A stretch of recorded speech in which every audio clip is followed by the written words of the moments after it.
हमारा विषय है संविधान की प्रस्तावना या संविधान की उद्देशिका। संविधान की जो प्रस्तावना है, जो संविधान से पहले लिखी गई है, उसमें संविधान के लक्ष्यों को दर्शाया गया है, अर्थात संविधान का मूल उद्देश्य क्या है, संविधान क्यों बनाया गया है, संविधान से हम क्या अपेक्षाएं करते हैं। अगर हम प्रस्तावना या उद्देशिका को देखें तो इसमें जो लक्ष्य दे रखे हैं, उस लक्ष्य में हम भारत के लोग, इसके अंदर ये जो उद्देशिका है, ये जो संविधान है, हमारे देश के लोगों द्वारा स्वयं निर्मित है। इस तरह ये हमारे देश को संपूर्ण प्रभुत्व संपन्न बनाता है, जिस पर किसी बाहरी शक्ति का कोई दबाव नहीं होता है। समाजवादी, पंथ निरपेक्ष, लोकतंत्रात्मक गणराज्य, अमीर गरीब के बीच की खाई को दूर करे, किसी भी धर्म के प्रति भेदभाव न किया जाए, जो शासन है उसको करने वाले प्रतिनिधियों का निर्वाचन हो और जो देश का प्रमुख होता है वो निर्वाचित हो। ये कुछ लक्ष्य तो हमारे पूरे देश के लिए हैं। अब नागरिकों के लिए भी कुछ लक्ष्य हैं। सामाजिक, आर्थिक और राजनीतिक न्याय, सभी को ये 3 प्रकार का न्याय मिले, सामाजिक, आर्थिक, राजनीतिक। इसके अलावा उसे विचार, अभिव्यक्ति, विश्वास, धर्म और उपासना की स्वतंत्रता भी मिले। प्रतिष्ठा और अवसर की समता प्राप्त करने के लिए, और उन सब में सबसे जो इम्पोर्टेंट है वो है व्यक्ति की गरिमा और राष्ट्र की एकता और अखंडता। ये मुख्य उद्देश्य है हमारा कि व्यक्ति की गरिमा सुरक्षित रहे, राष्ट्र की एकता और अखंडता सुरक्षित रहे। इसके लिए इन सब कार्यों के साथ सभी में बंधुता की भावना का विकास हो, इसके लिए हमारा ये संविधान बनाया गया है। जो हमारा संविधान है वो 26 नवंबर 1949 को बन करके तैयार हो गया और इस पर संविधान सभा के सदस्यों के हस्ताक्षर हो गए। इसलिए 26 नवंबर 1949 को ये अंगीकृत, अधिनियमित और आत्मार्पित किया गया। अगर हम प्रस्तावना को थोड़ा डिटेल में देखें तो जो संविधान के मूल उद्देश्य हैं उनको हम अलग अलग भागों में बांट करके अध्ययन कर सकते हैं, लेकिन उससे पहले हम ये देखें कि संविधान की जो प्रस्तावना है उसमें एक संशोधन किया गया था, और वो संशोधन 1976 में 42वां जो संशोधन था उसमें धारा 2 के अनुसार 2 मुख्य चीजें जोड़ी गई, समाजवादी और पंथ निरपेक्ष। ये दोनों शब्द कहाँ जोड़े गए हैं? ये दोनों शब्द जोड़े गए हैं हम भारत के लोग, भारत को एक संपूर्ण प्रभुत्व संपन्न समाजवादी पंथ निरपेक्ष, यहाँ पर ये दोनों शब्द जोड़े गए हैं। ये दोनों शब्द 42वें संशोधन में 1976 में जोड़े गए हैं। उससे पहले मूल प्रस्तावना में ये दोनों शब्द नहीं थे। इसके बाद हम अगला देखें तो अगला है यहाँ व्यक्ति की गरिमा और राष्ट्र की एकता, केवल यही था। अखंडता शब्द बाद में जोड़ा गया है, ये भी 42वें संशोधन में जोड़ा गया है। तो इस तरीके से हमारी प्रस्तावना में अब तक केवल एकमात्र संशोधन हुआ है, और वो संशोधन 42वें संविधान संशोधन में किया गया 1976 में।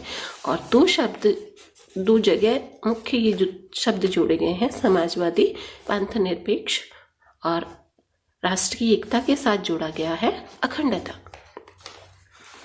अब हम प्रस्तावना की विस्तृत विवेचना करें, यानी व्याख्या करें या उसको थोड़ा डिटेल में समझें, विस्तृत रूप से समझें, तो इसके अलग अलग भाग हैं। पहला इसका घोषणात्मक भाग है, जिसमें घोषणा की गई है, और वो घोषणा देश के सभी लोगों की तरफ से की गई है, हम भारत के लोग। इस वाक्यांश का अर्थ है कि सारी संप्रभुता जनता में निहित है। सारे जो अधिकार हैं वो जनता के पास हैं। दूसरा है उद्देश्य भाग। इस उद्देश्य भाग में कई भाग हैं, जिसमें पहला है संपूर्ण प्रभुत्व संपन्न। संपूर्ण प्रभुत्व संपन्न से तात्पर्य है कि संविधान को बनाने वाली, निर्मित करने वाली, अपनाने वाली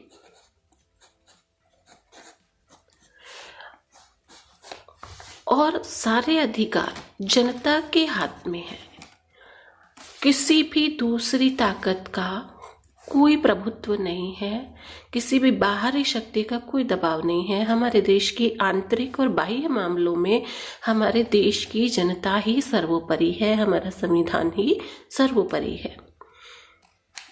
दूसरा जो शब्द है समाजवाद। समाजवाद का तात्पर्य है कि आर्थिक विषमता को दूर करना। तो हमारे संविधान का लक्ष्य होगा आर्थिक विषमता को कम करने के प्रयास करना। आर्थिक विषमता को कम करने के लिए हमारे देश में एक विशेष अर्थव्यवस्था का उपयोग किया गया है, उसे कहते हैं हम मिश्रित अर्थव्यवस्था। ये जो मिश्रित अर्थव्यवस्था है, ये मिश्रित अर्थव्यवस्था पूंजीवाद और साम्यवाद दोनों का मिश्रण है। पूंजीवाद में सारे जो उद्योग होते हैं वो निजी क्षेत्र में होते हैं और साम्यवाद में सारे उद्योग सरकारी क्षेत्र में होते हैं। लेकिन जो मिश्रित अर्थव्यवस्था है, इसमें बड़े उद्योग जो हैं वो सरकारी कंट्रोल में हैं, सार्वजनिक हित के लिए, और जो छोटे उद्योग हैं वो निजी क्षेत्र के लिए हैं। तो इस तरीके से समाजवाद का लक्ष्य प्राप्त करने के लिए, आर्थिक विषमता को दूर करने के लिए, अमीर गरीब के बीच की खाई को कम करने के लिए इसका उपयोग किया गया है। अब हम बात करते हैं पंथ निरपेक्ष की। तो पंथ निरपेक्ष का तात्पर्य है कि हमारे देश का अपना कोई धर्म नहीं होगा। धर्म के मामले में हमारा देश किसी के साथ भेदभाव नहीं करेगा और तटस्थ, देश की जो धार्मिक मामलों में स्थिति है वो तटस्थ होगी। वो किसी भी धर्म के साथ भेदभाव नहीं करेगा। धार्मिक आधार पर किसी के साथ भेदभाव नहीं किया जाएगा, सभी के साथ समानता का व्यवहार किया जाएगा। बात करते हैं लोकतंत्रात्मक की। तो जो हमारे प्रतिनिधि होंगे वो जनता द्वारा चुने जाएंगे। निर्वाचन, उनका निर्वाचन होगा। हमारा देश इतना बड़ा है कि उसमें सारी जनता प्रत्यक्ष रूप से शासन में भाग नहीं ले सकती, इसलिए उसके प्रतिनिधि चुने जाएंगे और वो प्रतिनिधि जनता की तरफ से शासन चलाएंगे और जनता के प्रति उत्तरदायी। गणराज्य की बात करें तो गणराज्य का मतलब है राज्य का जो अध्यक्ष होगा, जिसे हमारे यहाँ राष्ट्रपति कहा जाता है, वो निर्वाचित होगा, वंशानुगत नहीं होगा। इसके बाद आता है इसका विवरणात्मक भाग। इसके विवरणात्मक भाग के अंदर कुछ विश्वास दिलाए गए हैं कि व्यक्ति को सामाजिक न्याय प्राप्त हुआ। सामाजिक न्याय का तात्पर्य है धर्म, क्षेत्र, भाषा, लिंग या अन्य किसी भी प्रकार से व्यक्तियों के बीच किसी प्रकार का भेदभाव नहीं किया जाएगा। आर्थिक न्याय की बात करें तो सभी को रोजगार के समान अवसर प्राप्त हो सके, सभी के लिए, स्त्री पुरुष के लिए समान कार्य का समान वेतन हो और बेरोजगारी दूर करने का जो लक्ष्य है वो भी आर्थिक न्याय के अंदर रखा गया है। इसके बाद है राजनीतिक न्याय। इसको हमारे यहाँ वयस्क मताधिकार के द्वारा राजनीतिक न्याय यानी सभी व्यक्ति जो है एक निश्चित आयु के बाद मतदान कर सकते हैं, चुनाव में, निर्वाचन में भाग ले सकते हैं, राजनीति में भाग ले सकते हैं, चुनाव में खड़े हो सकते हैं और इस तरीके से राजनीतिक न्याय का लक्ष्य रखा गया। इसके अलावा व्यक्ति को स्वतंत्रता, विचारों की अभिव्यक्ति की, धर्म की, आंतरिक मामलों में कई सारी स्वतंत्रता, समानता प्रत्येक व्यक्ति के साथ धर्म, जाति, लिंग इनके आधार पर असमानता का व्यवहार नहीं किया जाएगा। और उसके अलावा बंधुता, देश के नागरिकों में परस्पर बंधुता बढ़े, क्योंकि ये हमारे देश की एकता और अखंडता के लिए बहुत आवश्यक है। इस तरीके से जो हमारी प्रस्तावना है, उस प्रस्तावना में हमारे जो मूल उद्देश्य हैं वो दिखाए गए हैं।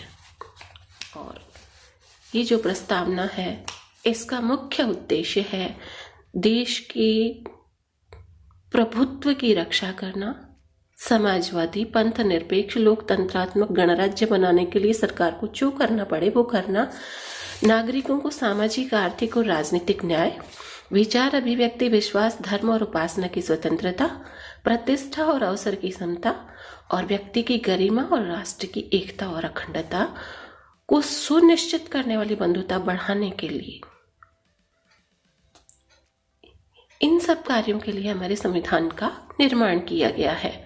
इस तरीके से प्रस्तावना में संपूर्ण संविधान का सारांश प्रस्तुत किया गया है कि इसके बारे में एक मेन बात कही गई है। श्लोक के मुंशी ने तो संविधान को हमारे देश, इस प्रस्तावना को हमारे संविधान की राजनीतिक कुंडली भी कहा है, तो किसी ने इसे संविधान की आत्मा कहा है। लेकिन डॉक्टर भीमराव अंबेडकर ने कहा है कि यदि इस संविधान की वजह से किसी के अधिकारों का हनन होता है, किसी व्यक्ति को कष्ट पहुंचता है, देश का अहित होता है, देश की जनता का अहित होता है, तो इसका मतलब है कि कहीं ना कहीं उसको लागू करने वाले लोगों में कमी है, संविधान में कमी नहीं है। अर्थात संविधान का जो मूल लक्ष्य है, मूल उद्देश्य है, वो है जनता की स्वतंत्रता, समानता, देश की एकता, अखंडता की सुरक्षा करना। इसके बाद अगला जो टॉपिक होगा हमारा, उस पर हम बात करेंगे।